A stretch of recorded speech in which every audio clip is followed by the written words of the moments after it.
Canada, do you want to win a trade war or not? Do you want economic prosperity or not? Are you going to take it when the politicians say that we need to lower our standard of life because they failed at running the economy? Do you want an idea? A genuine, honest to God idea that would work? It's an idea that will work if Canadians get behind it. And that's the problem. They're not going to, because it requires one and only one thing to occur. And it's not going to happen. It requires a piece of content that I create to go viral. See, there's something you need to understand, right? I've been running this YouTube channel for over 5 years now, and I'm still sitting at less than 700 subscribers. Now, granted, it's not been my number one priority. I don't put videos out that often, and they're not of high quality profession. You know? I ask you, Canada, do you want to win a trade war or not? Because I have an idea, right? But the camera is shit, the microphone is shit, the angle is shit, the lighting is shit, the quality is shit, my hair is a mess. Absolutely every one of the videos I put out, the majority of the criticism that I get from people is over my appearance, over my mannerisms, over how I come across, how I get my ideas through. You need to understand how my brain processes information, okay? My brain tells it like a story. And so I'll go off on tangents and I'll tell back stories and details and fill in extra information and tell you about this principle and that principle because it's important to understanding the entire context. Canada, do you want to win a trade war or not? Because I have an idea, but you don't want to hear it. Because in order to hear this idea, I need to tell you some stories. And that's when people click off because it's, oh, it's unprofessional or this is weird, I don't know what I'm watching, and so that's fine. You can turn away. If you want quality, go watch Joe Rogan. If you want high production camera equipment and angles and different lighting effects, go subscribe to Rebel News. Is Rebel News going to tell Canadians an idea to prevent our country from going bankrupt? No. Is Joe Rogan going to tell you an idea that might actually prevent our country from going bankrupt? No. I have an idea. Do you want to hear it or not? Because the only way the idea works is if Canadians agree with it, share it out, and make the video trend. If I put a video out on this channel and I do nothing, it may over its lifetime get 50 views. If I share out a few links to different websites, it might get 300 or 400 views. If I make a video about something related to furry drama, and I get specifically targeted people that are entangled up in the drama, and they retweet it out, it may get a few thousand views, and 500 dislikes, because absolutely no one wants to listen to what I want, or what I have to say. Canada, do you want to win a trade war or not? Because I have an idea, but nobody's listening. Because nobody wants to hear what I have to say. Do you want to go bankrupt or not? Because right now, the reality of the situation is that next week, the federal government is presenting the Canadian budget. And it's going to be a bloodbath. What does that mean? A bloodbath. They say that about every budget. Oh, it's going to be really bad, and oh, it's going to be, this is a horrible budget. No, this is going to end the country, this budget. And I'll tell you why. You need to understand why. Right now, our Prime Minister, Mark Carney, has spent more time since being elected outside of the country trying to negotiate with other countries than he has physically inside of Canadians' border. He hasn't been here on the land. What is Mark Carney doing when he goes to these other countries? Does anyone actually know? What is he doing? Mark Carney is trying to look for money, funding.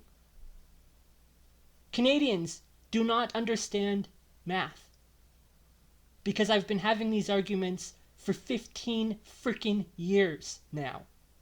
As early as, middle school and high school, I'm telling friends that America is a better country because their economy is amazing and you can have so much economic growth. And they look at me like I'm a fucking alien because they don't get it, and tell me that Canada is better because of our free healthcare. That's the only thing that Canadians ever say. Canada is better because of our free healthcare. And we can get into a whole side tangent and argument over that and go down an hour-long rant over that. Do you want an idea or not? Because in order to hear the idea, you're going to have to accept some fundamental facts about reality, which includes admitting your own faults. Right now, there is a war of ideas happening in the country, a war of division, Islam versus Christian, right versus left, fascist versus communist. It is just endless division everywhere you turn. Right now, the Conservatives' number one talking point is that our tax dollars are being spent overseas helping every other country. And I agree that's not right. If there are homeless people on Hastings Street in Vancouver, why the fuck are we sending our money anywhere else on the planet for any other reason ever? We shouldn't be doing that. But that is not the root cause. That is not the problem. That is not the reason Canada is bankrupt. That's not the reason we're broke. It's not the reason all our money is being extracted ad nauseum out of the country. Canada, if you want to know why you're broke, look in the goddamn mirror. When was the last time you took a vacation? Where did you travel? Did you take a vacation out to Banff? Go out to Callaway Park? We got a theme park here in Alberta too. It don't generate billions and billions and billions and billions of dollars like Disneyland. Nobody goes to Callaway Park. It's probably liable to go bankrupt within the next 5 years. Assuming the entire country hasn't gone bankrupt as a whole by then. So, this is an emotional video for me. And it's because I need to address some things that I brought up in my last video, which got 10 views. 10 people watched it. And it was probably 1 or 2 counted in from my own. I watch my own videos to hear how the ideas come out. I mentioned in my previous video that it had landed me in the hospital. And this is the problem with how I try to address and explain and digest information to people, is that things get butted up back to back with each other, and it causes people to misinterpret what I'm saying. It doesn't register in their brain. They don't understand how it is that planning a business plan for Disneyland can land me in the hospital. Well, I'll tell you, because there's a lot of intricate moving parts and details behind it, behind the story, how this idea came to be in the first place. Do you want an idea that would actually work? I'll tell you why this idea could potentially work if Canadians got behind it. The idea to build a Disneyland here in Alberta would be the solution to our financial and economic problems. But it requires admitting some fundamental facts about reality. The reason you're broke is not because your tax dollars are being extracted to help other people in other countries. The reason you're broke is because you're doing it yourself. When was the last time you took a vacation, and where did you go? Did you travel to Banff or did you go to Rome? Did you take your money to Italy, Paris, France? Did you go to Disneyland? Disney World? Did you go down to Texas? When was the last time you took a vacation? Canadians don't vacation in the country. Well, I found out during this process, asking a whole lot of my American friends, guess what? American friends don't vacation in the country. So if you're wondering why there's no money in the country, maybe you should stop taking it out and cancel your trip to Rome. Spend that money in Alberta instead. Come to the Calgary Stampede. Americans don't even come up here for that. The Calgary Stampede is the only economic driving factor in this province in tourism. And it's a one-time year event that lasts for 10 days in July. And they market it as the greatest outdoor rodeo on earth. Well, if the greatest outdoor rodeo on earth hasn't had a single American actually attend from the greatest nation on earth, is it actually the greatest outdoor rodeo on earth? If the people living in the greatest nation don't come up for it? Mark Carney's finance minister has stated to Canadians that if things don't change, we will be bankrupt in 12 months. And if people want to know why that is, look in the mirror. When was the last time you vacationed and where did you go? Did you spend the money internally or did you take it out? So if immigrant workers are going to collect their paycheck and send it home to their families to support their families back home, and if tax dollars are going to send refugee aid every time there's a disaster or a war or a famine or an earthquake overseas, and they're going to send all the money out, and you're going to take a vacation and it's not going to be in Canada, how does the money get into the country? How does it sustain itself? It doesn't. It doesn't. So, there was a lot of shit that happened in May. A whole lot of shit that happened in May.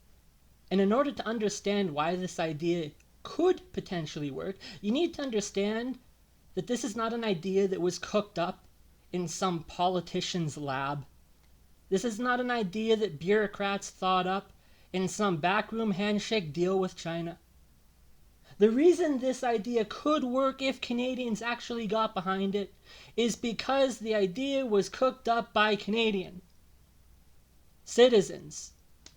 Broke-ass college students ideating on this for months at a time, planning, talking with people, interviewing surveys, questions, gathering data, writing business details, doing market analysis. I put months of effort into this, okay?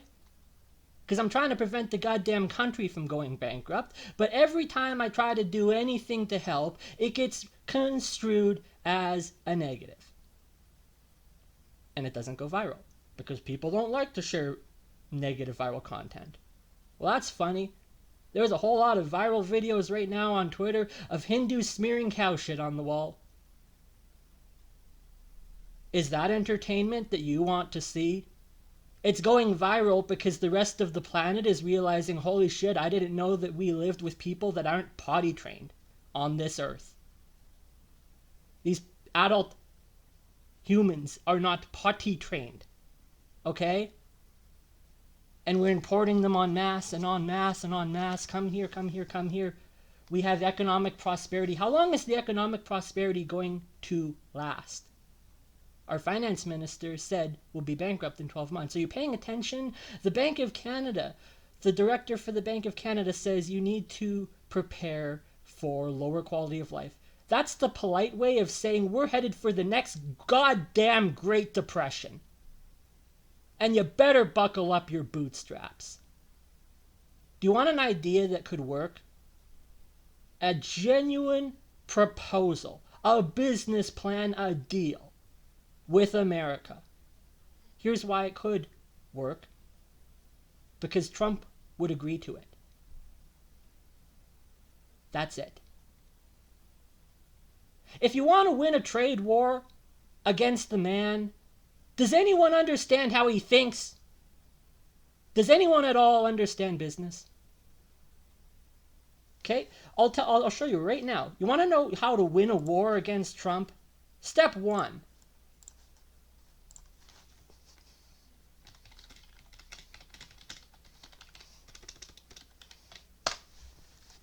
The Art of the Deal on Amazon. $30. How many politicians in the country have a copy of this book on their desk? If there's not a copy of The Art of the Deal on every politician's desk in this country, we've failed. How do you win a war against a man if you don't understand how he thinks? You want to negotiate with Trump? The Art of the Deal. It's his goddamn book. It's his framework. It's his mantra. It's his ego. It's everything about this man. If this book is not on every politician's desk in this country, you failed. You failed. Because you can't win a trade war against a man if you don't know how he thinks. And this is why I know for a fact that none of the politicians on any side, and I am criticizing everyone.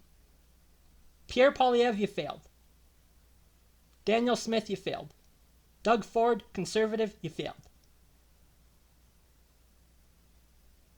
Canadians are waiting for Trump to give us a deal.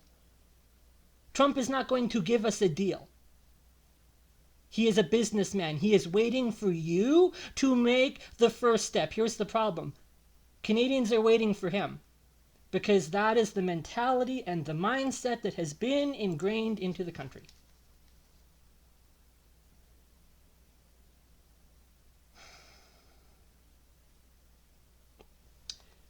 Canadians don't take proactive steps. And we all saw evidence of this during COVID, where the entire world exploded. And there's not just Canadians on average, it's humans across the board. They react instead of proact. The problem is that when I try to be proactive back in May and tell people that the country's going to be bankrupt and provide ideas and solutions, they think I'm a psychopath. Or that I've been hacked, or that my accounts are compromised, or that I've completely gone off the deep end. Because a lot of the ideas that I proposed are radical. You know what's radical? Telling the country we're going to be broke in 12 months. That's pretty fucking radical. Do you want to win a trade war or not? You're going to have to accept some fundamental reality facts that you're not going to like. And it starts with looking in the mirror. When was the last time you took a vacation and where did you go? You probably went to Disney. Or Universal, or Cape Canaveral, or Texas, or Houston, or Austin, or California, or Santa Monica Beach, or Las Vegas. When was the last time you took a trip to the goddamn Calgary Stampede? We can't even get residents of BC out here. Have residents of Vancouver gone to Callaway Park? I've been to water slide attractions out in BC. I've been up the CN Tower on the eastern coast. Has anyone in Toronto been up the Calgary Tower? Take some responsibility for where your money's going. So, I started this plan back in May. It came as a result of a lot of moving pieces. I'm going to start with traumatizing fact number 1. On the 8th of May, my brother got married. Why is that traumatizing fact number 1? Because my brother had a Catholic wedding and I'm gay, and that was a problem. A significantly substantial problem. Because they had a Catholic wedding in a Catholic church, and I wore a nice dress blouser with sequins on it. Well, the sequins, they look weird. She said it looked like a clown suit, my sister-in-law. And then proceeded to tell me that I was not welcome in their home. Or around their children when they have them. So, there you go. I can't meet my own goddamn nieces and nephews if my brother bears children. Traumatizing fact number 1, my brother got married on the 8th of May. There was a lot of shit that happened in May. So, I was more or less disowned by my brother, someone that I've been very close to my entire life, someone that I started my business venture in game development with. He doesn't even want to take a business card for my latest game. He refused to at the wedding, so I dropped one in a gift bag on the table. He got it anyways. He helped start everything that I am working for, all this game development shit. He helped do that with me, and then he threw me out of his life because I was gay. Do you want an idea, Canada? You're going to have to hear some harsh shit, because it involves my life too. I used to have a job out in Lake Louise, washing dishes in a ski resort, and then a coworker decided to attempt suicide and he burned down the building, a $40 million building. He almost killed people. There was 165 people displaced. It nearly put the company out of business. They almost went bankrupt. Few people almost died. He did kill a few cats that did die inside of the building. Calgary judge granted bail, full bail, and free government-sponsored therapy for life. Our justice system is broke. It doesn't function. Okay? If I were to leave a fingerprint on someone's car, I'll be written up for a felony. That's how it feels. Because of how I've been treated by the justice system that claimed to uphold the law. In planning and preparation for this wedding that took place in May, I landed in the hospital previously back in January because there was a big massive fight at Christmas last year and it nearly destroyed the family because my brother took issue with the mess in here. And that's the main reason behind all my OCD in the first place, is the mess and the chaos. But you know what? That's not a reason to throw your fucking family out because their house is dirty. That's not how you treat human beings, especially if you claim to be Catholic. I come from a Christian background. My mother's the only person on this planet, it feels, that actually adheres to the faith because she treats people like humans. And I do too. And that's where I end up in so much problems, because I have a better moral view of people than they actually have. And so back in January, a big massive fight. I ended up in a huge drug bender on cannabis and ended up in the hospital. Well, I got abused up there too. Go to the fucking hospital here in Canada to try to seek some treatment, and the doctor abused me. He starved me. This man shouldn't be working in healthcare. He is an Iranian war veteran from the National Guard of Iran. Man's not even goddamn Canadian. Comes to my country. He was previously investigated back in 2008 after a girl that was entrusted, or a woman that was entrusted to his care in 2006, killed herself. And then the court found that, oh yeah, she would have done that anyways. He's not culpable for how he treated her. I saw this man abuse other people inside of the hospital. I was personally abused by him. I had a $25 item of property that was stolen by the Red Deer Regional Hospital, and they didn't do shit. The law doesn't exist anymore. And yet, when residents in BC are told that they don't own their property anymore because their 30-year mortgages have been canceled and the land has been gifted back to the Indigenous because they've been bitching about it for 20 years, and the residents ask, oh, but what about property taxes? Oh, you still have to pay your goddamn taxes. Really? Really? And yet Canadians will. And all the tax codes will be upheld right until the very end when the country collapses and we declare bankruptcy. Because Canadians aren't willing to take the necessary steps to change their behavior. Do you want an idea? Do you want to go bankrupt? You're going to have to accept some reality. The reality is that America is our #1 trading partner, and our Prime Minister is trying to find money where it doesn't exist. You don't get money by going out and begging for money. Like, that should be obvious to people. Have you been pestered by a homeless person at any point in your life? Did you actually give them money? Mark Carney is a homeless man meandering all over the planet asking and begging for money. It's no different when a homeless man pesters you in McDonald's for a burger. Our Prime Minister is a homeless man wandering the earth begging everyone for money. You want some reality and facts? The money is right here. It's right here south of our border. Because no one in the country seems to understand where the money flows. Who do you work for? Do you work for McDonald's? Guess what? It's an American company. I don't care if you pay taxes and live in Canada. You are not building Canada. You're building the wealth of an American company. Do you work for Walmart? You're building the wealth of an American company. There was a story on the CBC the other day about manufacturing for military industrial parts for airplanes.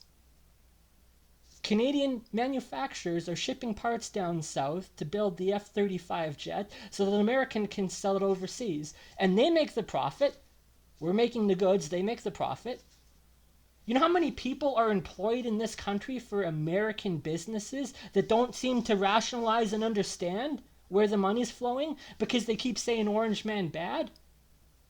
Orange Man is the reason the business you work for is going to start to prosper over the next couple years.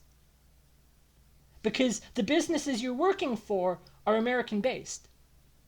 And Canadians are sitting up here smashing our face against the wall, wondering why our politicians won't just deal with America.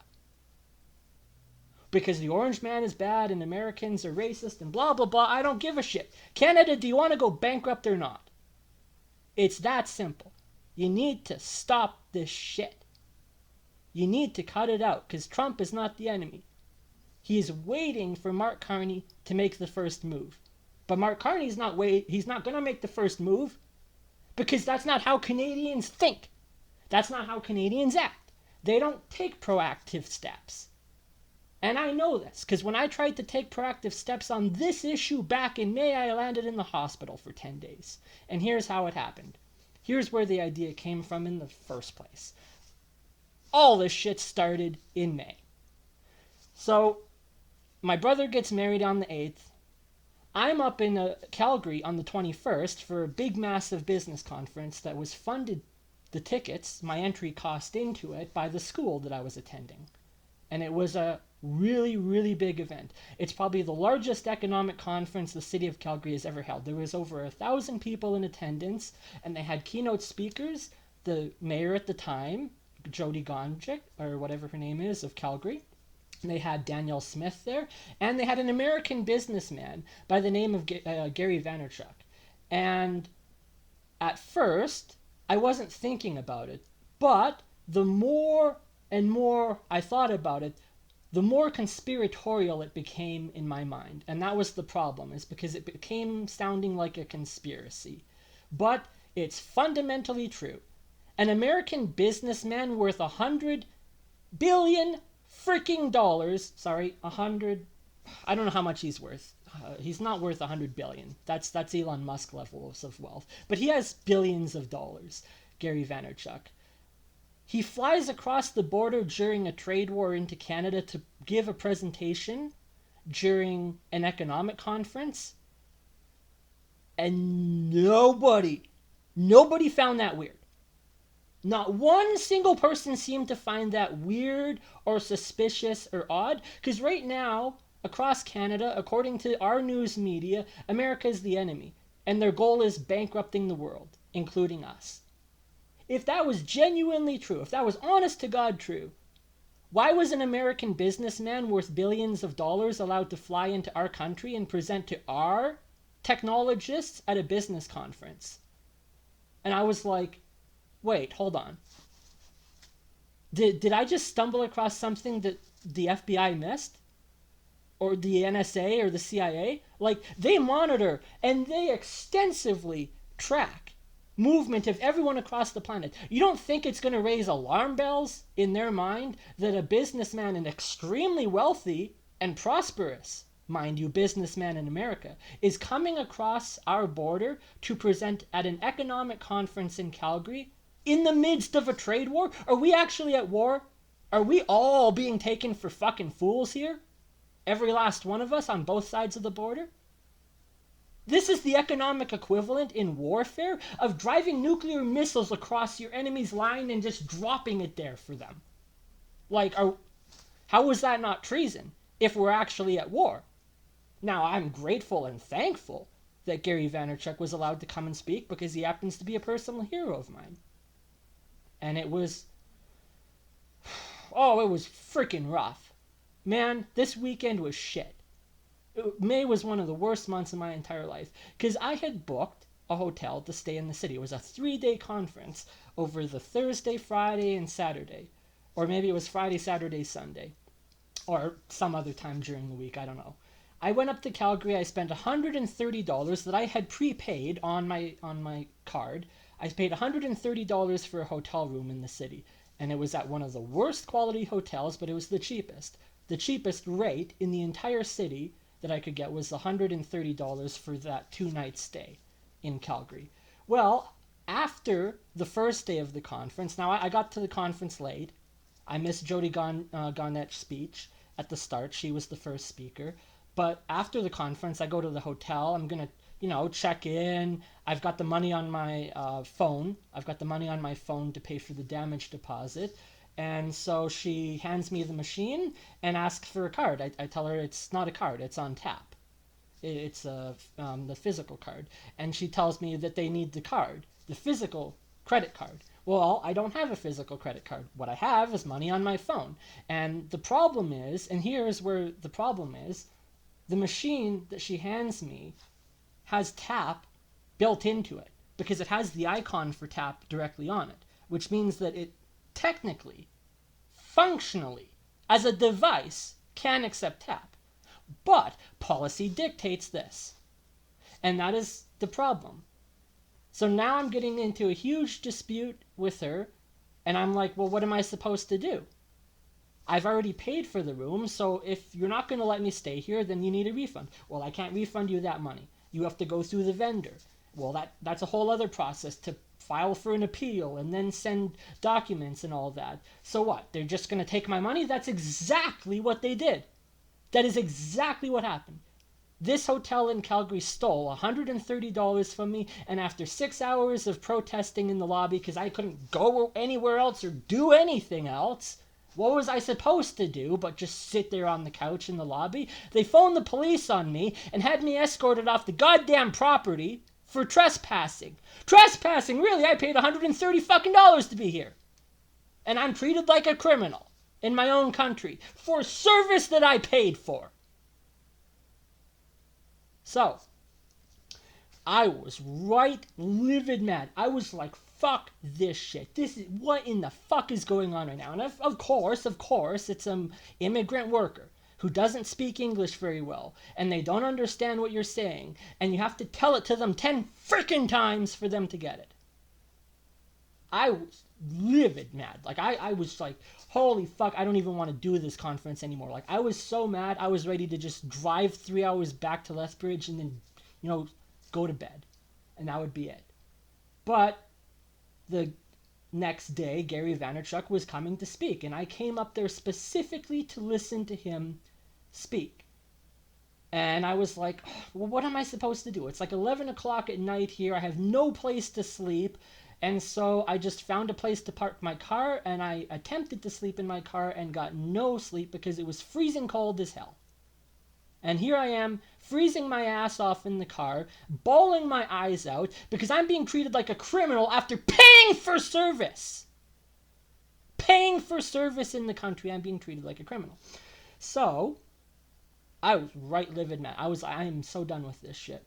It calmed down over the next couple days because my father came in and bought me a better hotel room anyways. It was a better place than this dump that I wasn't allowed to stay. So the next night I got to actually get a decent sleep at a decent hotel room because I wasn't the one paying the bill.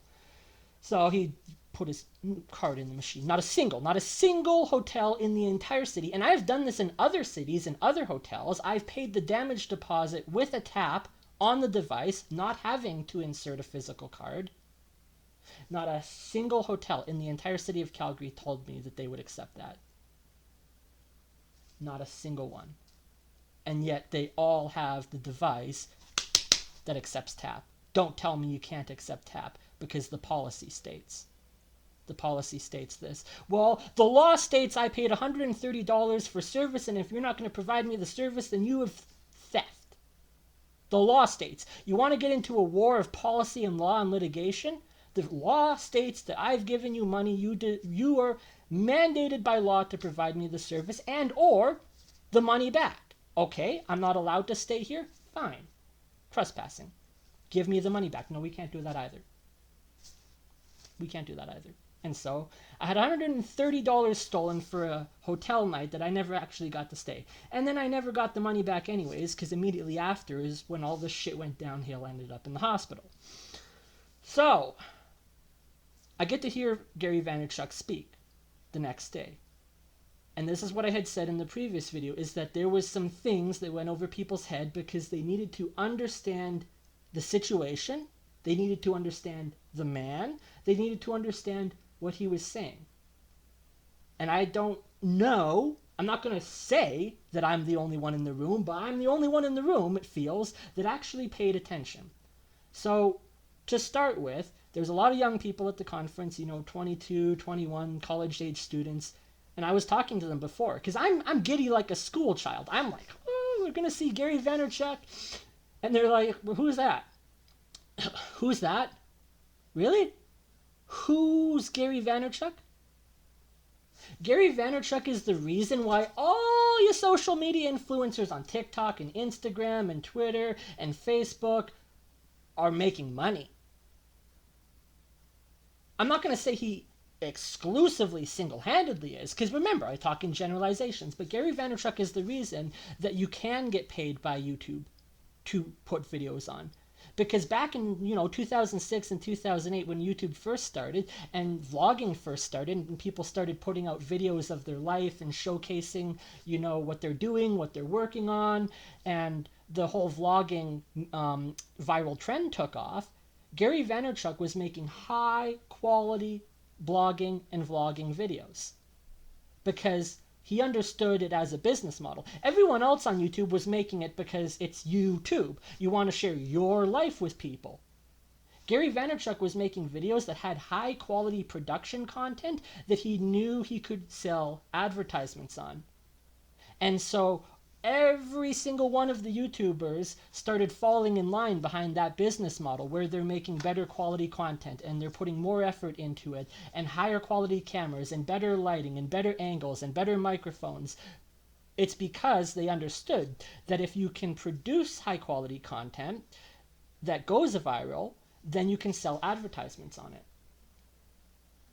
And so that is where Gary Vaynerchuk made his wealth.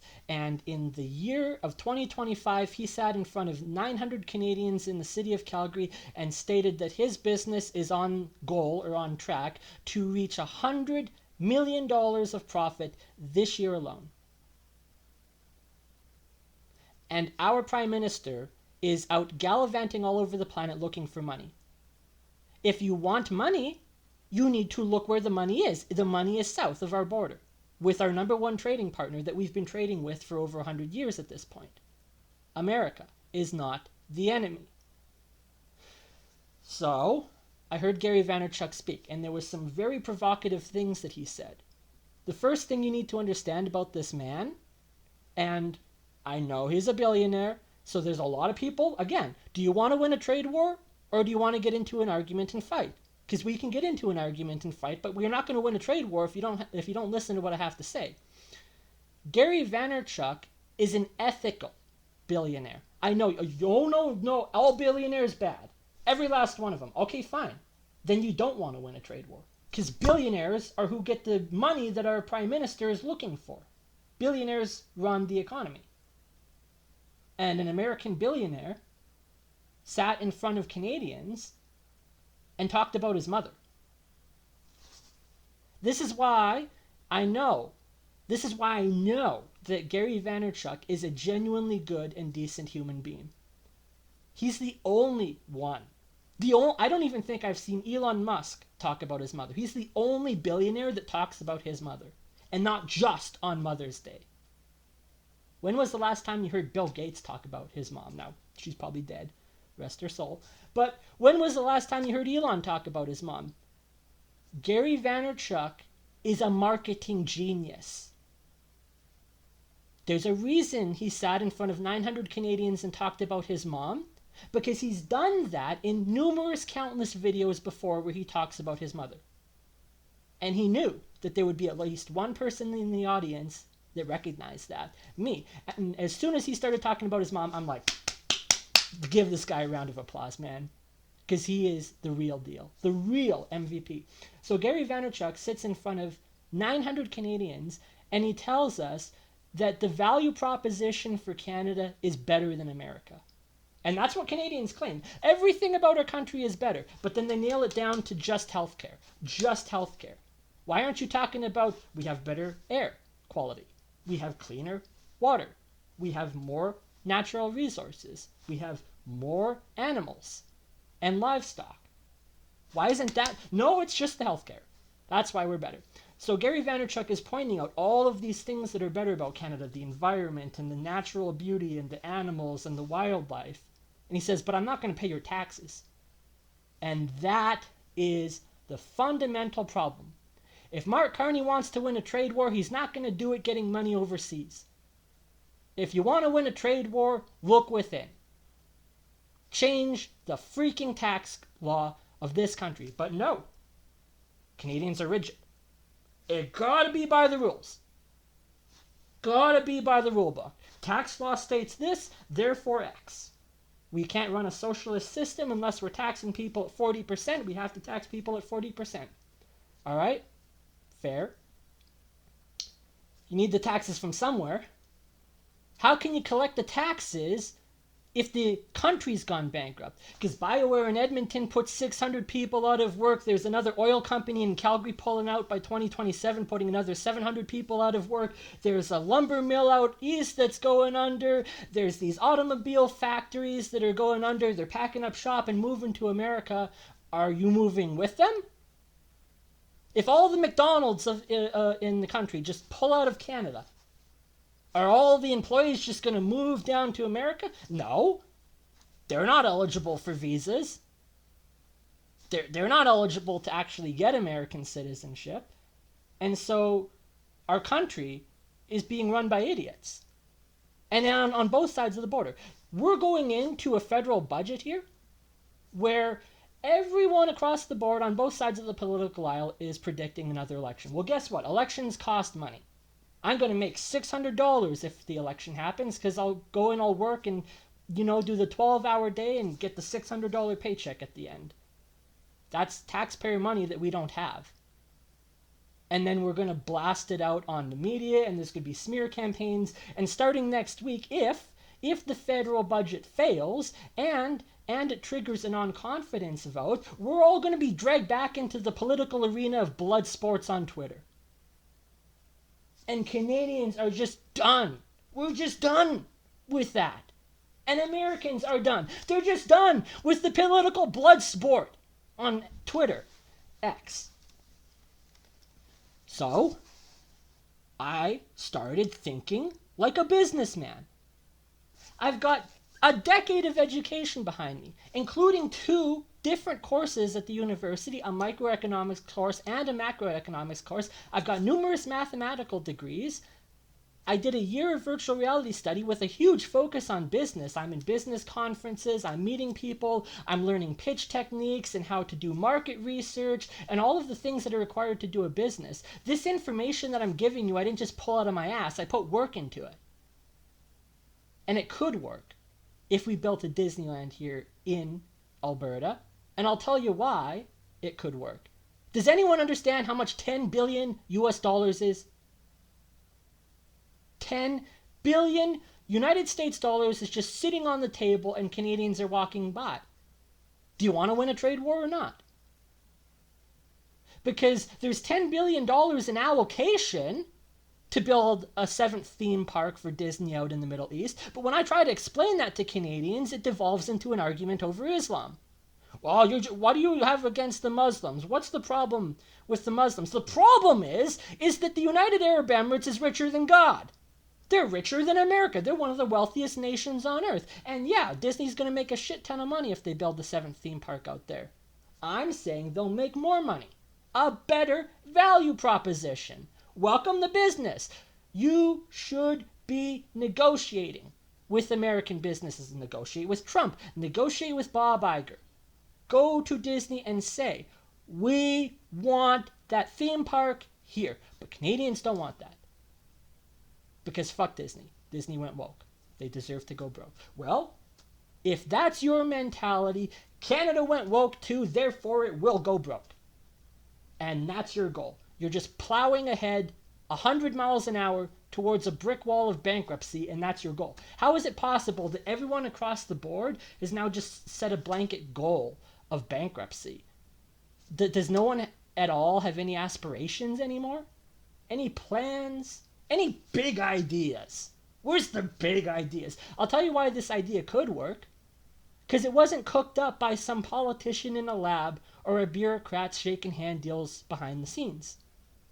This is broke-ass college students sitting here looking at the economy and all of the pieces in play and realizing that if Disney has $10 billion of allocation for a 7th theme park, why are we not renegotiating the deal with the man, the president, the myth, the legend who wrote The Art of the Deal? You aren't going to win a trade war against America by getting more money, because they are 10 times our population and their economy is 100 times the size. One American company, NVIDIA, could purchase the entire asset class across the board of Canada. The entire nation of Canada, and every business and every human being, and all 40 million of us could be bought and purchased by NVIDIA.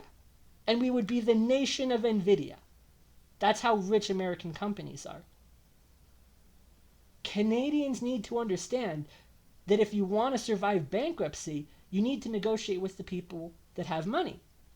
And that's why Mark Carney is negotiating with China, because they are an alternative to America. And they're trying to push us in that direction where we go and we partner with China. Why aren't we partnering with America and bringing their 7th Disneyland park here? You want a better value proposition? And now this is what happened. This is what happened. So I heard Gary Vaynerchuk speak. He said that if Canada was to change its tax laws, they would have American investors across the board moving up here with their businesses because they would want to be here. The natural beauty, the clean air, the fresh water, the wildlife, all the previous things he mentioned, he says they would easily move their businesses up here if you want to change the tax code. If Mark Carney wants to win the trade war, he needs to start by changing the tax code at home to incentivize businesses up here. The goal is not to destroy the American businesses. They're $100 billion and $5 trillion worth of wealth. You're not going to do that, especially not when you work for them. Do you work for Walmart, McDonald's, Wendy's? Are you employed at Microsoft out in Vancouver? Do you work for EA Games? It's an American company. Well, guess what? EA Games just got bought out for $54 billion. Why are Canadians not making a pitch to EA Games to build another studio here? We have one studio in the entire country. EA Sports out in Vancouver. Why is there not an EA studio on the East Coast? Why is there not an EA studio in Saskatchewan? Why Saskatchewan? Because there's a man in Saskatchewan. What's his name?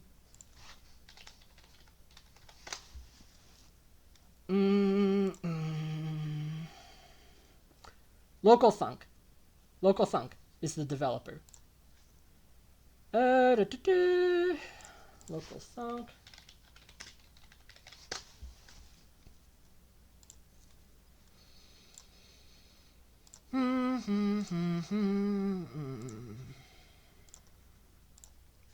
Here you go. Game developer.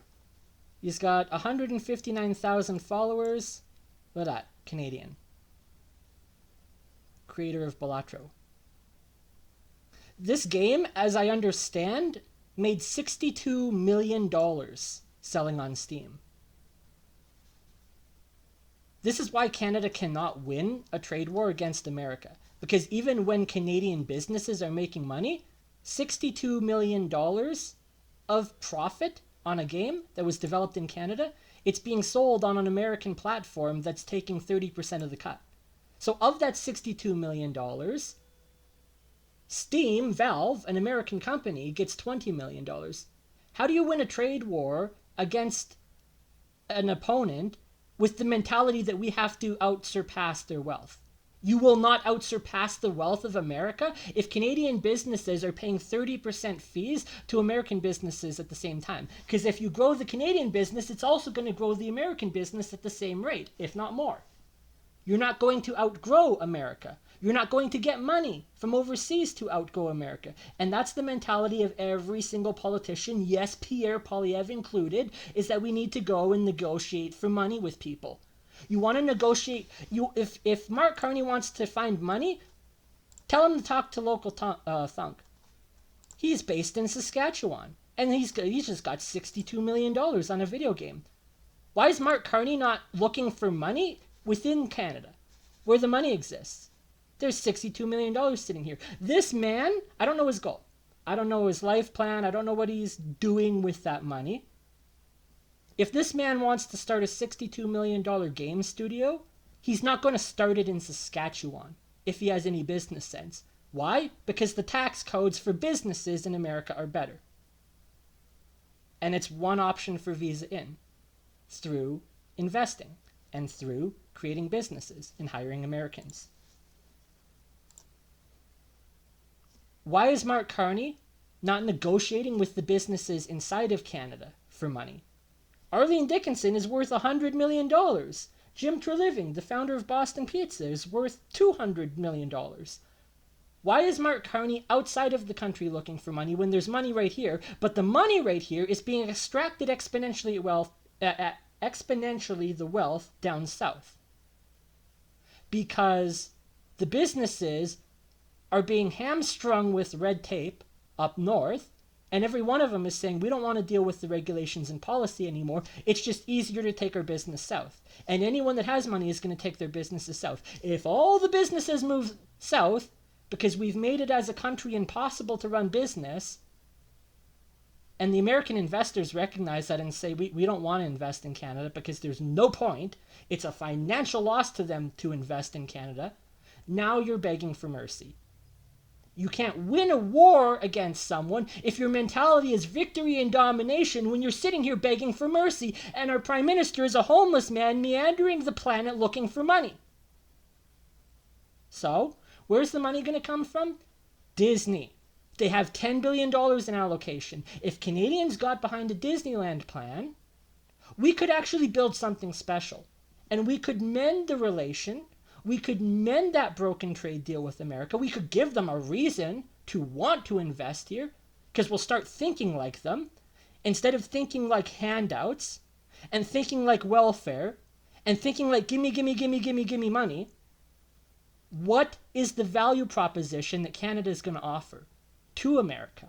Well, this is where the ideation starts. And I started this as soon as I got back, because on the way back, now this is an important part of the story. Traumatization fact number 2. I witnessed, as a first responder, a very violent accident on the way back from this conference. So now I've got all this shit going on, my brother's wedding, I'm at this conference, I'm being denied access into the hotel, I'm meeting very important people, I'm connecting with politicians, it's a lot of stress, there's a lot of anxiety going on.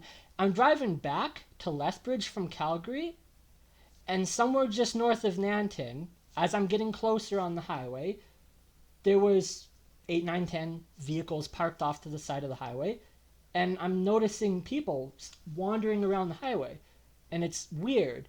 The reason it's weird to me is because normally at the scene of an accident, there's police lights, and there's ambulances, and there's people directing and flowing traffic. The reason this was so surreal and bizarre to me as it was unfolding was that I got there before the police. I was a first responder. Now, I didn't personally get out and do anything because there was already 20 people on the scene wandering around, but I did slow down and I saw some exceptionally graphic things because the police hadn't arrived to coordinate the scene off and surround it with ambulances and put the body bags on. So the father, I'm assuming, the father of the vehicle, had been thrown from the side of the vehicle and he was bent over backwards. Entirely in half. Bent over backwards. The mother, at least I'm assuming that the mother of the family, had been thrown through the front windshield and her head was smashed up through the windshield.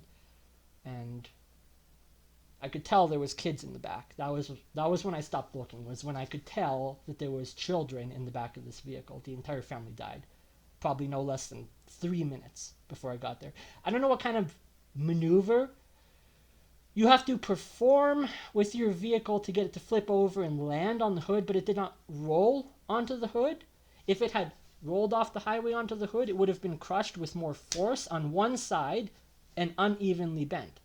It was perfectly flattened on the top of the vehicle, meaning that it had a direct, straight down landing, and the force was evenly distributed across the vehicle.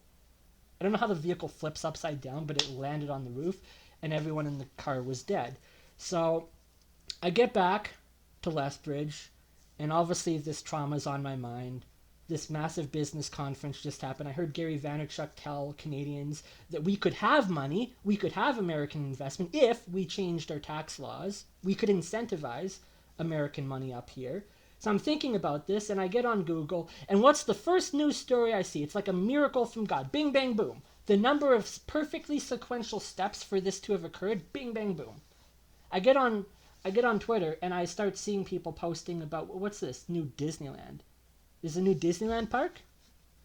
Just to see.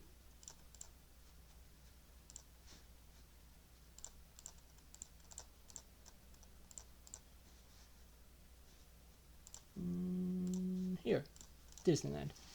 So I start reading into it, and I'm like, this is a really bad deal.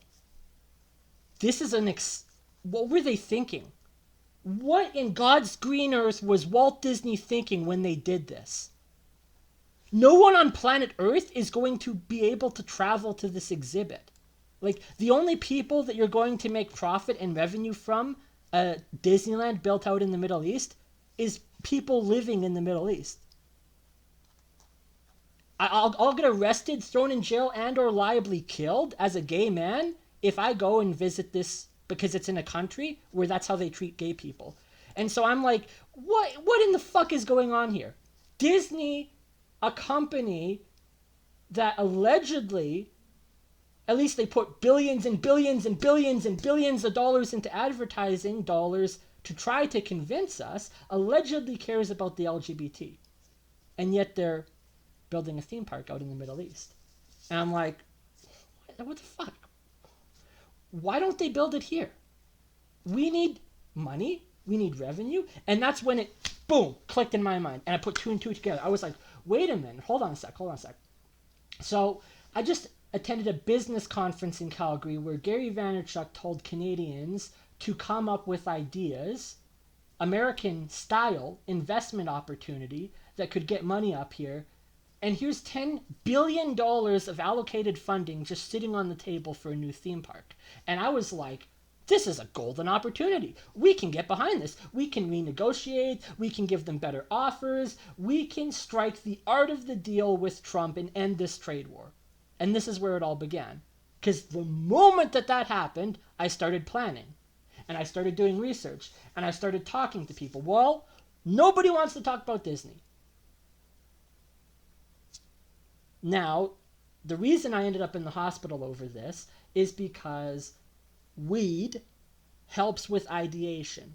Cannabis is a drug that helps you think about bigger picture things and be more creative and come up with better ideas. So I'm sitting there, and it was the planning for this video. This specific video, the planning for this video is where all of the trauma that led me to the hospital came. Because I can't make shit go viral. And this is important. This information needs to get out to Canadians. And I'm just sitting there thinking, like, how am I going to make a viral video when I've never made anything viral in my life ever trend? I've been producing content since 2010. Okay? I am 28 years old. For 18 years of my life, I've had a camera, I've been doing YouTube videos, I've been making artwork, I've been making games. Not one single piece of art, not one single video, not one single piece of music, not one single story I wrote, not a single piece of creative literature, anything across the board that I have ever produced went viral. So I'm sitting there thinking about how I'm going to plan this video. How am I going to make a video that has good information, real tangible information that people can take and utilize on? How can I get that information out, but do it in a way that trends virally? So I've got this idea in my mind that I'm working out for this video where it's like, Jordan Peterson levels of production quality, where he sits there for 2 hours and rambles on and he tells you everything and explains it in great detail, and it's got good lighting and good angles. So I borrowed my friend's DSLR camera. I had it set up in the room. There was a green screen. Like, I was putting production quality into this, and I was writing a script. I've never written a script for a video before. Never. Because that's not how my mind processes information. It goes on tangents and it tells stories and it's all over the place, and you got to deal with that.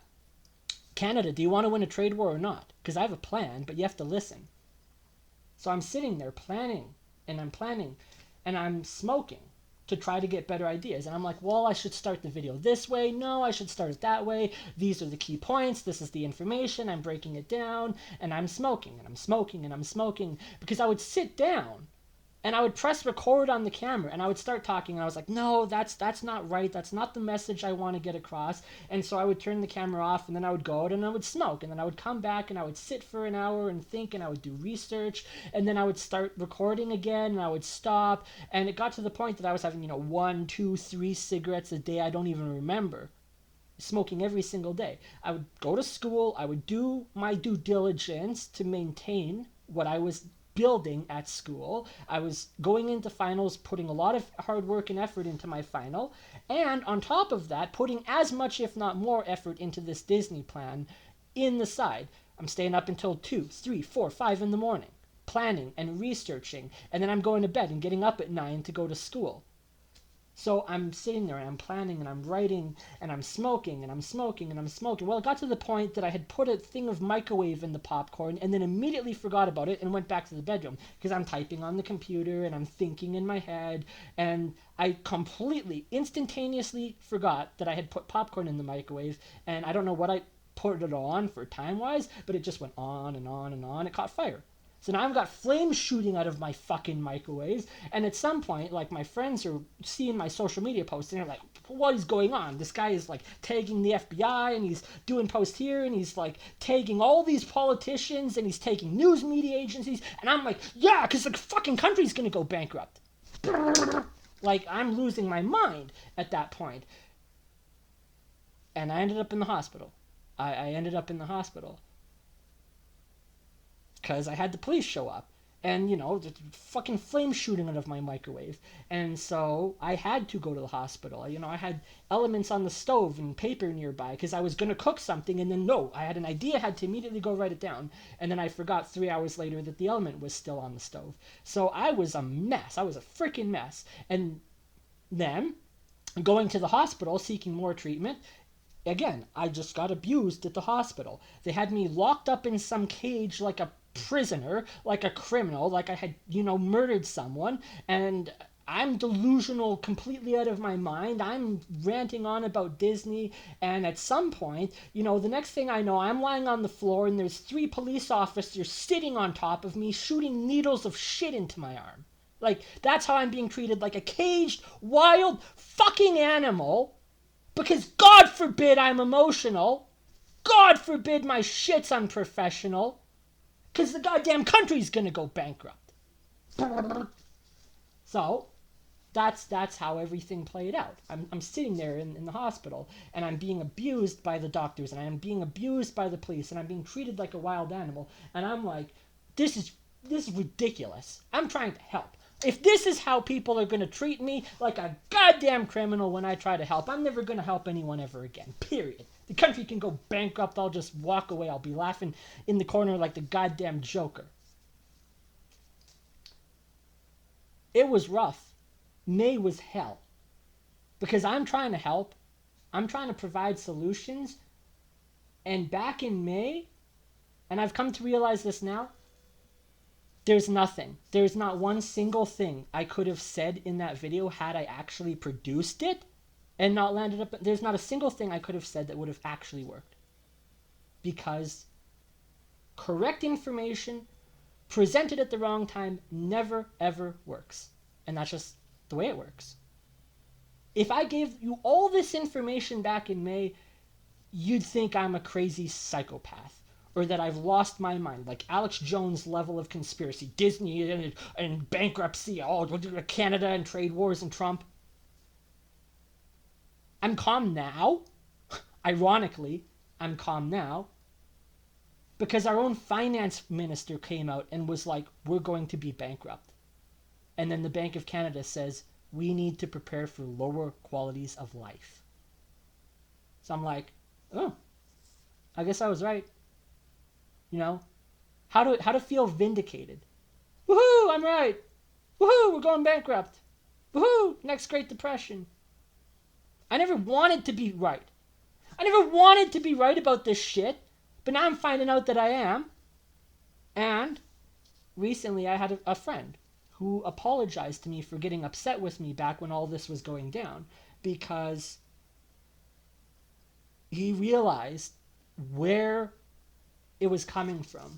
And he said, I wasn't mad at you because you were wrong. He says, I'm mad at you because of how you went about handling yourself. And that is the problem. I'm emotional. Put a bullet in my head.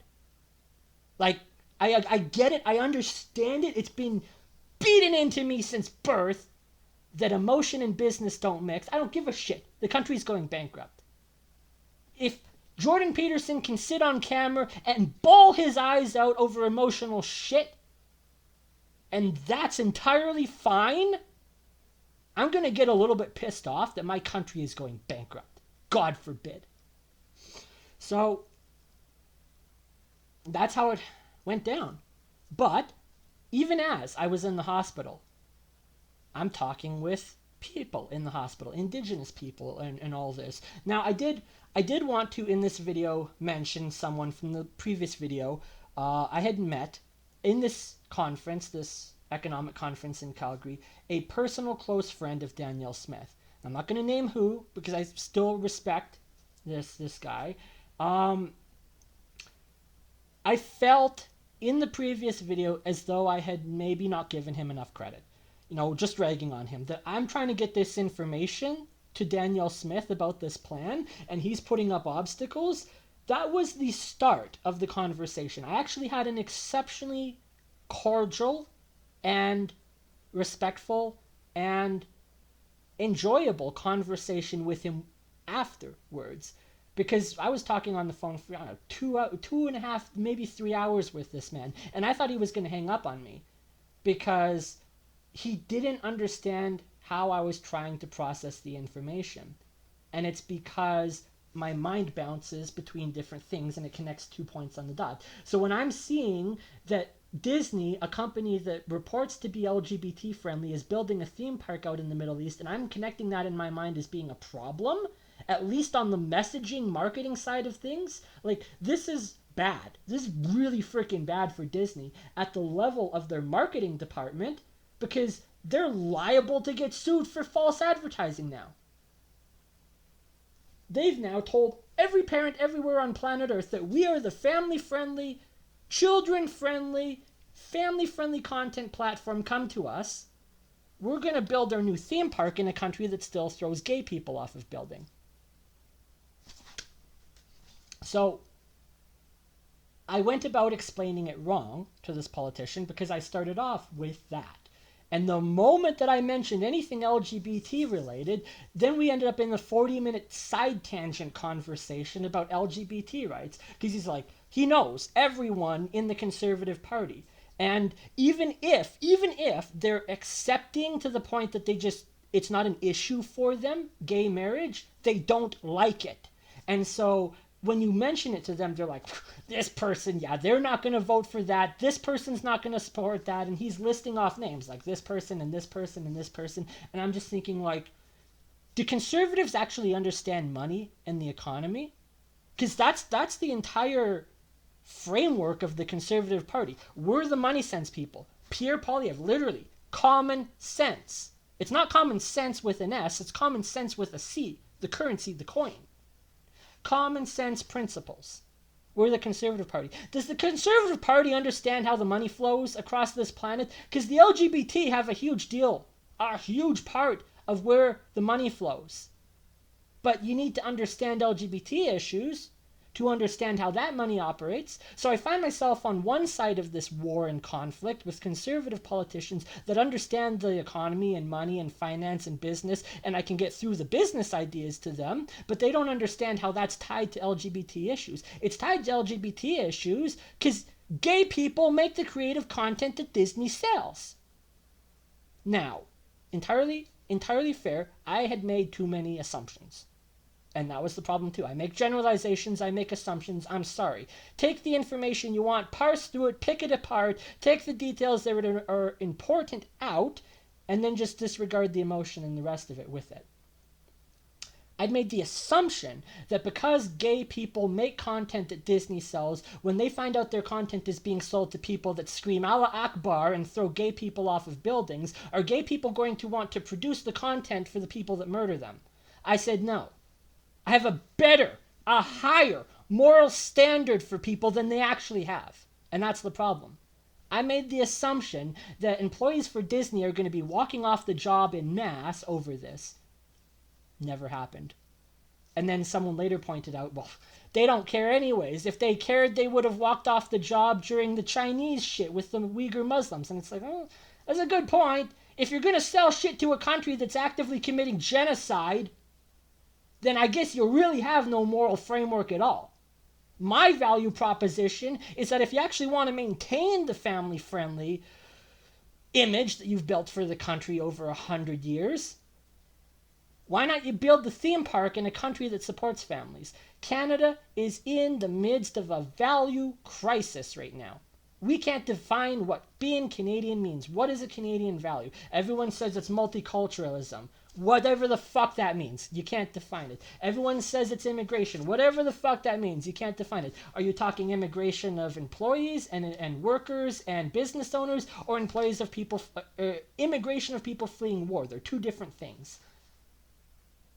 So Canada can't define its value proposition to the world, and that's the problem, is that our Prime Minister is trying to get money without providing a value proposition to the world. He's not going to get money from China, or Germany, or France, or Sweden, or fucking Mexico. He's not going to get money anywhere if he can't define what the value proposition for Canada is. Canada is a family-centric country. All of the key elements that make Canada great as a nation have been stated and placed before, but they haven't been connected because they've all been disjoined and tied to other political topics, gun-related issues. Why is it important that we don't have guns in Canada? Because we have kids in Canada wandering the street. We don't want kids in Canada wandering the street if we have that open an option for them to do safely if there's guns everywhere. And even Americans can probably understand that. When you explain it to them that way, when you say, we just hate guns, then they're like, oh, enjoy your communist government. They took your guns away. We don't hate guns. We hate violence and senseless violence. And it does make society safer for children if there's not guns on the street. So that's where it comes from. We like to prop up our healthcare, but why is that important to have free healthcare? Well, because families with children are trying to feed 4 mouths. And it's expensive. And if you need to take your kid over and it takes an ambulance and the ambulance bill is $10,000, families don't have $10,000. You want to know why Americans don't care about their broken healthcare system? Because if you're making $170,000 a $10,000 ambulance dollar bill, nothing. How often do you actually ride in an ambulance? What? Maybe 2 or 3 times in your life. Or 4 or 5. I don't know. Maybe you're in an ambulance 8. Okay, so lifetime ambulance expenses, $80,000. You make $170,000 a year. Got that covered. Put the money to the side in the bank. Canadians look at that, and it's because Canada is so broke, they're like, Whoa, bro, I can't believe it. Their mind is exploding. $10,000 ambulance bills. Americans are nuts. Yeah, Americans don't care if they pay $10,000 for an ambulance bill because their wages are 1, 2, 3, 4, 5, 6, 7, 8, $1.5 million a year. $10,000 ambulance bill? Got it covered. So if Canadians want to understand how Americans think, they need to understand their economy. Because when you have money, free healthcare is not your number one priority. Because you're like, I can afford it. I can go in there. But if the free healthcare is the reason you get nothing else, because it's the only thing you focus on, well, now there's no business. And there's no revenue flowing. And there's no connection with anything. And so I put together a thesis, a diagram, that outlines and explains this. And you can see, I wrote this on a whiteboard. We were in the Pivot Lounge planning this out. So, you start in this diagram with the government of Canada, right? So the government of Canada has a liberal government. They have liberal government policies, which means they have a mandate for shit like this. Don't matter how broke we are. It doesn't matter if we're going bankrupt in less than 12 months. The budget is going to include significant priority of funding for this. They're sending money out to Ukraine. They're sending money out to Israel. They're sending money out to Palestine. And now, and this is just a side tangent, but Canadians found out recently that a Canadian manufacturer of weapons that sold weapons to Pennsylvania, the Canadian-made weapons are being found on the battlefield killing Ukrainians. And Canada's like, what in the fuck is going on? How did our guns end up in Russia? How did Canadian-made guns end up in Russia killing Ukrainians? Well, it's because the company that we sold it to in America, they sold it to in Russia.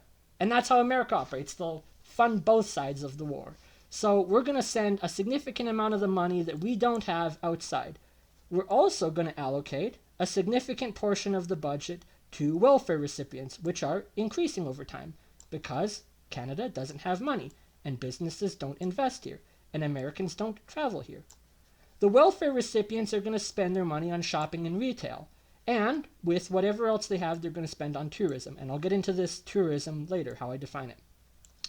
The shopping and retail, they charge GST. That's tax money. It goes back into the government of Canada. The shopping and retail has workers. The workers have the employers. Every employer is going to deduct taxes, and that taxes goes back into the government. The government is going to deduct taxes, and that taxes goes back into paying their salaries. The workers are being taxed, and that money goes back into the government. And then the workers, they spend their money on shopping and retail and tourism like the welfare recipients. And that money goes back into taxes. All right? So you follow the diagram so far? This is the problem. Where's the rest of the money going?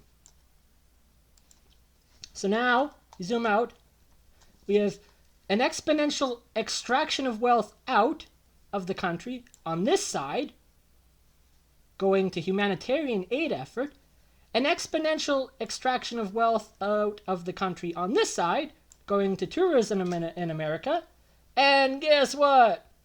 Americans don't travel here. Ever.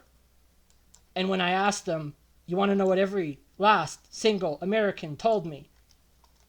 When I asked if they had ever traveled to Canada for anything, why would I need to come to Canada?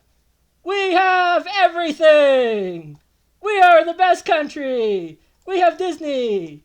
Yippee! We have Universal Studios! Yippee! We have Cape Canaveral! Yippee! We have Texas! Yippee! They tell me, why would I come to Canada? You have nothing. Well, that's not entirely true. We have Callaway Park. Callaway Park doesn't have $1 billion IP attached to any of its rides. We have furry cons.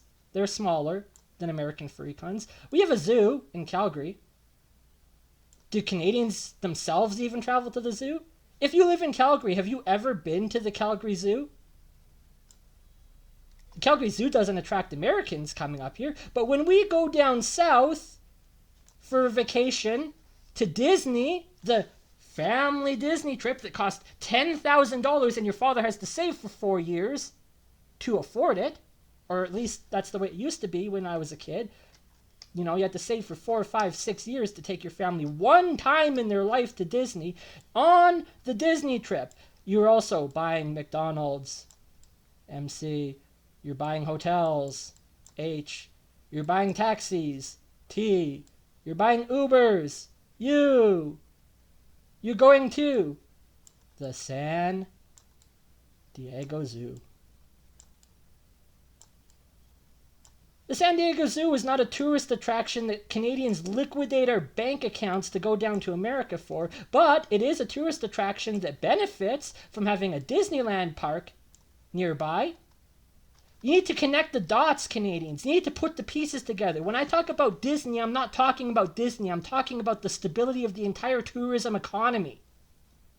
They think I'm talking about one company. Well, how is one company going to fix the problem? How is Disney going to come in and single-handedly solve all Canadians' problems? Because it's not just Disney. Guess what?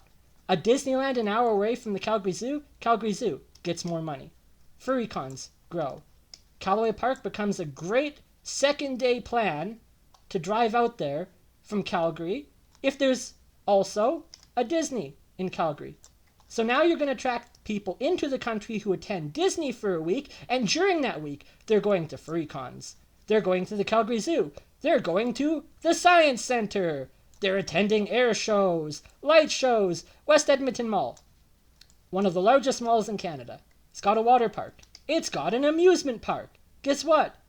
It don't pale in size to comparison of American malls. American mega malls are like cities. Massive! Everything in America is bigger and better! Yippee!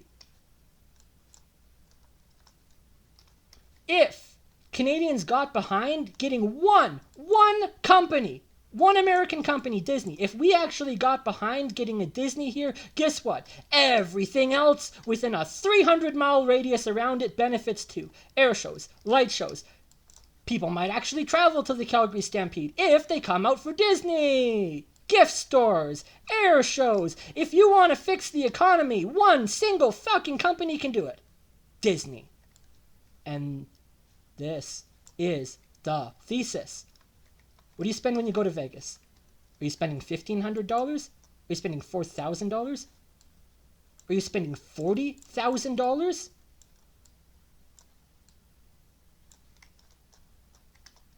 Even if Americans came to Canada, what's it cost for a ski trip out to Banff? A couple $1,000s, right? We're spending tens and hundreds of thousands of dollars on cruise lines and American-made amusement parks and tourism and museums and all the cool shit that makes America the best country on the planet. We need something interesting about this country to attract people and money in. If you want to fix Canada, you're not going to do it by selling resources. And here's why. This is a part of the conference that people need to pay attention. And this is why I oppose Danielle Smith. Because Danielle Smith sat on day 3 of this conference in Calgary after Gary Vaynerchuk spoke on day 2. She sat with the former CEO of BlackBerry in Canada. And the former CEO of BlackBerry sits on the stage and says Canada is projected over the next 50 years to face financial decline.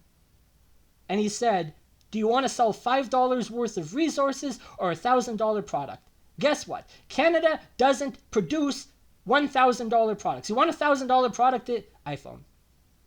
Guess what? Apple, iPhone, American company. You want a $1,000 product? High-end graphics cards for NVIDIA. Oh, NVIDIA, it's an American company. Canada only ever focuses on resources, our oil and gas and all these minerals.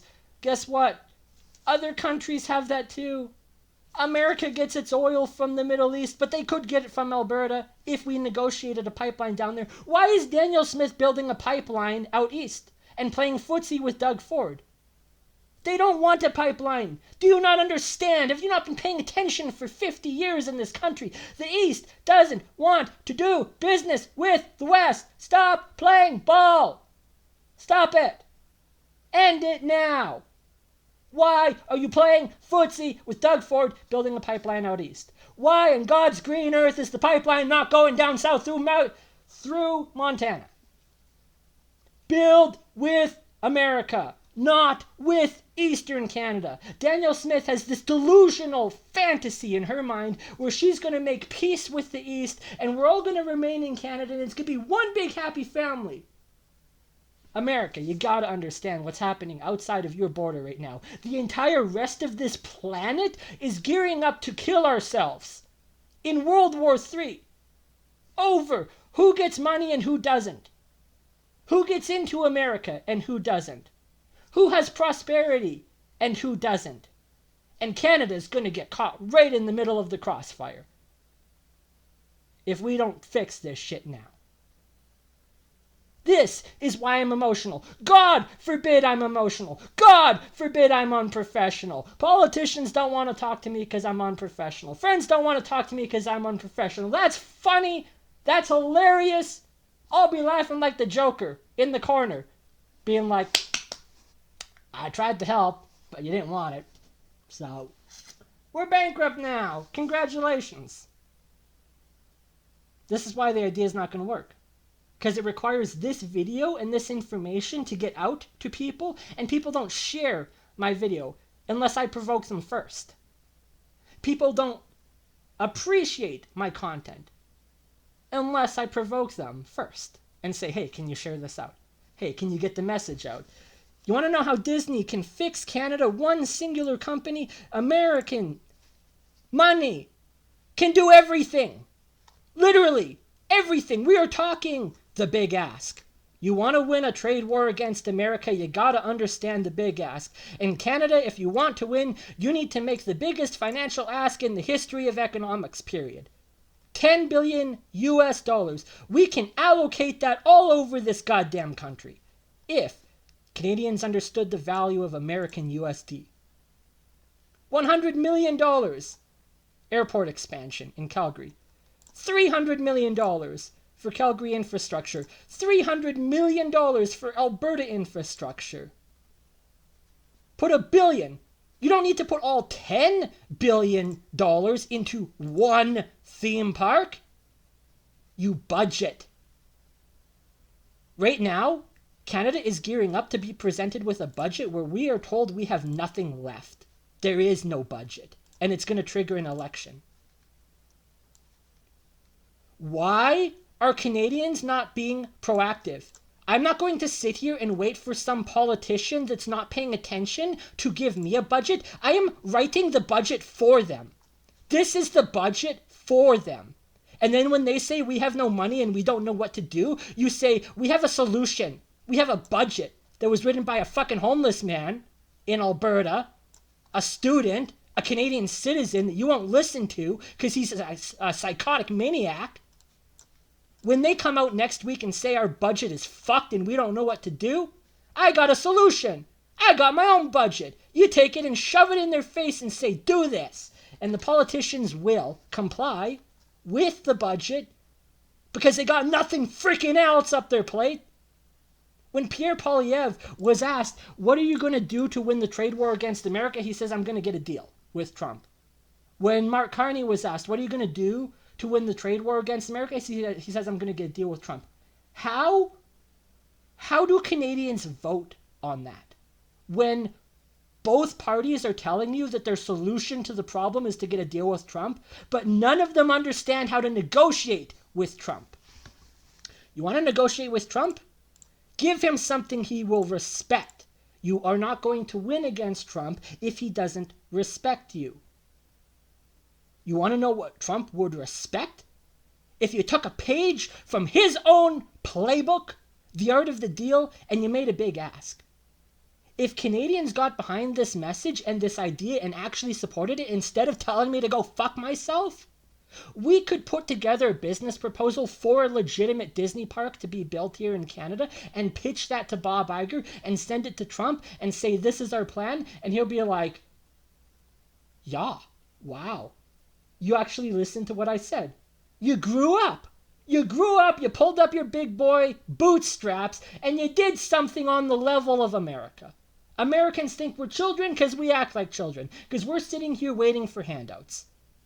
If you want to win a trade war against Trump, you need to be proactive. You need to take the deal to him first and say, this is our plan. We want a Disneyland park here. This is the budget. This is how we're going to break everything down. $10 billion. Elon Musk could fart and it would come out his cushion. His couch cushion, Elon Musk. And so the money doesn't have to come from Disney. And as far as I understand it, as far as the research and the marketing that I've done behind this, the $10 billion that Disney is using to build the park out in the Middle East is not coming from them. There is a third-party outside investor. And there's a lot of investors in America with a lot of money. Elon Musk could invest $10 billion in Canada and foot the bill for Disney. And that is all it would take. Because with $10 billion US dollars, you get a $100 million airport expansion for YYC. Calgary infrastructure, $300 million. Alberta infrastructure, $300 million. Winter Wonderland themed, frozen IP branded theme park on Siksika Reserve. $1 billion to build the theme park. Do you understand how much a $1 billion US dollars can produce?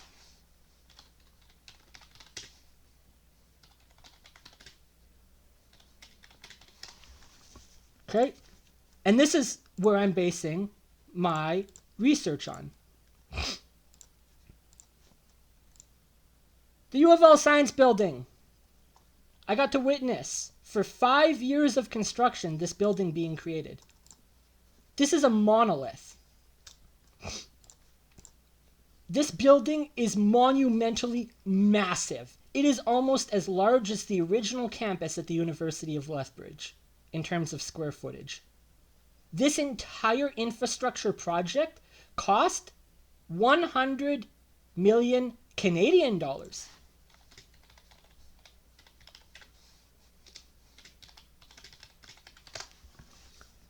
So for 14 times the budget, you can build something that has the level of infrastructure 14 times as large and massive and grandiose as this building.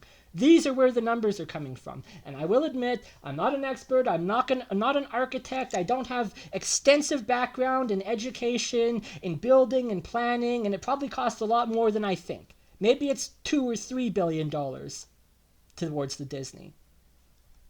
And then you put the rest into everything else. I'll drop this budget in down below. And I want you to read through it and have a look at some of the things that Canada could afford if we got behind this Disneyland proposal. But it requires getting behind an idea that I created and then expanding upon it. It doesn't have to be my idea. You take what I created and then you build upon it and you expand upon it and you come up with better ideas. When I got an opportunity to talk to this politician who's a personal close friend of Danielle Smith, I thought I was making progress. Genuinely thought I was making progress. Because at first we're arguing and we're fighting and we're arguing over LGBT issues and I'm trying to get him to understand why I want a Disneyland park in Canada and he just doesn't understand the financial benefit of it. He actually thinks it would cost money. Like it would cost taxpayer money if we got a Disneyland here. Like, no! This is not going to be a burden. This is going to be a benefit. That's going to be a benefit for everyone. As soon as it clicked in his mind when he realized what I was describing in terms of vision, that is when everything clicked. Because he started talking with me and he started pitching ideas to me. I was like, man, this guy's interested. Turns out he wasn't. Because then he just told me to drop it and move on. So, it's an idea. You can take it and do with it what you want. But I'm probably going to end the video there. Maybe I'll go into a bit more details on how the money breaks down and everything. It is Halloween night, so I need to stop the video because there's going to be kids coming by soon. That was another big plan, another big part of it. You want to know why I want a Disneyland here? Because did Canada understand anything about our history? Albertans may have been the first to say trick or treat. So, happy Halloween. Blackie, Alberta. This ghost town that has like 500 or less people population now, it provides no economic driving force at all towards the country. There's nothing out here but farmland. We have empty, open land and space everywhere in this country. I proposed building the theme park here. This politician said, no. A better idea would be to build it on the Siksika Reserve and use that as a catalyst to rebuild our shattered relations with the Indigenous. All right, fine. Okay. I don't care where you build it. You build it in Blackie because Blackie has a historic value to the town. The historic origination of where trick-or-treating as modern-day tradition began. That's one possible benefit. Why does it matter? Why does it matter? Why does it matter? Why does it matter? Disney. And plus Halloween. Does anyone understand marketing at all? Disney spends millions and millions and millions and millions and millions and millions and millions of dollars a year marketing Halloween. And yet, a politician who claims to be conservative and understands the economy doesn't understand the value proposition of building a Disneyland park literally on the land where Halloween and trick-or-treating in the modern day began. He doesn't understand why that would be a really, really, really awesome thing for the marketing department at Disney to have up their back pocket. Why would we want to build it in Blackie? It doesn't make any sense. Well, because Blackie and Halloween and Disney, open your eyes, people. It's obvious. It's right in front of you. Build the Disneyland park and put a really big area of the park dedicated to dedicated to Halloween. We could build it on the Siksika Reserve, and then we can tie the theme park into Indigenous culture. Build a massive teepee village where the Siksika and all the Indigenous in Canada can get paid by Disney to tell their story. Guess what? Value proposition. Disney lacks stories. Indigenous, they love their stories. They love them. It's the only thing they ever talk about. We're sick of hearing it. Literally, we're all sick of hearing it. Why don't they get paid to tell their story? Paid? Money? From Disney! No, we're just gonna bitch and fight and kill ourselves over this shit. Because nobody wants a Disney. Or, we could pay the Indigenous to work for Disney, and Disney could build a theme park in Blackie that has Halloween. It has the Indigenous. It'll have a massive teepee village. This is all part of the plan that I put together over 2 months. But nobody wants to listen to. Nobody wants to hear. I don't care where you build a park. Build it on Siksika. Use First Nations land. Use that as a catalyst to rebuild our relations with the natives. Awesome. Perfect. I can compromise with that. I personally want to see it built in Blackie. This is my desire. I'm not going to go to the end of the earth to defend that. Maybe it is better value proposition to build it on the Siksika Reserve south of Calgary and rebuild the relations with the Indigenous. Maybe it's a better value proposition to build it in Blackie and use the power of Halloween and marketing to add value to Disney. Disney, if you built your park here in Canada, you could market Halloween all day and night and it would work. Because it would tell a story, a Canadian story about Halloween, how it got started, in a southern Alberta newspaper in Blackie in 1927. Is that a story Disney would want to sell? Or do they want to build a Middle Eastern theme park and get a whole bunch of oil barons to line their pockets? This is a fundamental question. I don't know. I made the genuine assumption that this is an idea that Disney would get behind. I'm trying to convince Canadians to get behind this. I don't even know if Disney would. I genuinely don't. This is a really cool and awesome creative idea. If you gave $10 million of marketing funding to start to Gary Vaynerchuk, guess what? His marketing business that's set to gross $100 million could make this go viral worldwide and provide a lot of attention and support to it. And all it would require is $10 million to start. Hire Gary Vaynerchuk. He might even do it for free. And I'll tell you why he'll do it. Because he sat in front of Canadians and he said he would do it. And I believe him. Gary Vaynerchuk said that American investors and business owners would help us if we provide them value. This is value. I don't want to sit here and argue and fight and get into conversations and bitch and I don't care how Disney hurt you. I do not give one shit about them going woke. I do not care how many movies they've destroyed, how many franchise. I don't care. They employ people and they have revenue, and we have a perfectly aligned value proposition to build a Disneyland park here because we have Halloween and a story that they can sell. The two go hand in hand. You cannot have a better deal unless it was written by God himself. And I'm sitting here looking at this like this is entirely obvious to me, and I'm going to die of starvation because I can't get anyone else on board behind it. And so a wonderful, brilliant idea that I had is just going to die on the cutting room floor. And when your kids and grandkids ask you in 20 years to tell them the story about how Canada went bankrupt and we were liquidated by the Chinese, you can tell them it's because social media clout algorithms prevented information like this from getting out. It's an idea that could provide revenue and generation and stability and help secure the long-term longevity of our country.